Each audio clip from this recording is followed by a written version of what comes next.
Anyway, she invited me here, so here I am, and I'm going to give it a try. Here's my story. First, let me tell you about me. I grew up in West Philly. I ice skated every Saturday at the skating rink. And I went to Lee, across the street from West Philly High, which was sold several years ago. And I'm a West Philly girl. My parents were hardworking, blue collar, and I want for nothing. So West Philly, when I was growing up, was not University City. It was just West Philly.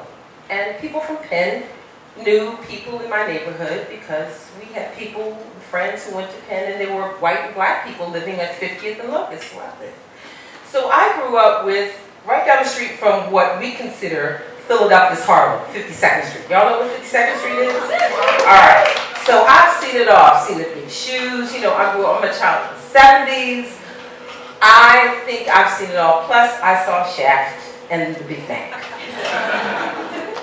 So that's the basis of all of anything I know about being hood in the street. Because West Philly was just cool and homogeneous, and people were like hippies, and people loved each other, and it's different now. It's definitely different now. I am a TV producer by profession. I work at Channel 6, Channel 3, New York, ABC, blah, blah, blah, ding. And then all of a sudden, I needed to pay the mortgage because I was freelancing. And I landed myself as an instructor. So my story is this.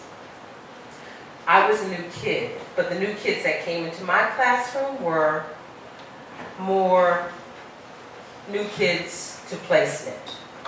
They came in sad, kind of sullen, kind of all of a sudden the hood was gone and they were here. And I taught young men from ages 19 to 60. And when they walked into my room, I was like, hi, I'm the teacher, and I'm going to teach you how to work a computer, and then you're going to learn how to go back into the world, because my classroom was in a prison. And I was there, and I am there every day. And I meet people who come in and out of those doors as either new kids, like, oh shit, I'm in prison, or been here, done that, who are you? And either they're mandated to be in my classroom because that's what the judge said, or they just need to get off the block. Either way, here I was in this classroom. I've lived in New York, I've lived in LA, I've lived rather well, and I've produced at some of the best places, New York, LA, I've done it all, and now I have to pay my mortgage, right? And so I'm paying my mortgage teaching at a prison. And young men that are coming into my classroom are like, so who you? And I was like, you're an instructor. I'm going to teach re-entry and life skills, and you're going to learn how to use a computer. Okay, is that okay? And everything good? They were coming like, I don't know anything about the judicial system. I don't know what you need to do to get out of here. All I know is you're in my classroom, and my supervisor said, just make it what it is. Just do what you can to help them, in their re-entry. And a lot of them were not re-entering society. They were going upstate. So I had men who were going upstate, okay? So I was really sort of new at this, but they were sort of like, all right, so what are we going to do? Some of them came in and looked like my son, like they really needed a mama, a sister, a friend. I did all I could, and before you know it, I went from 3 men in my class to 40. 40 in the morning, 40 in the afternoon, because I created this great space for them to live.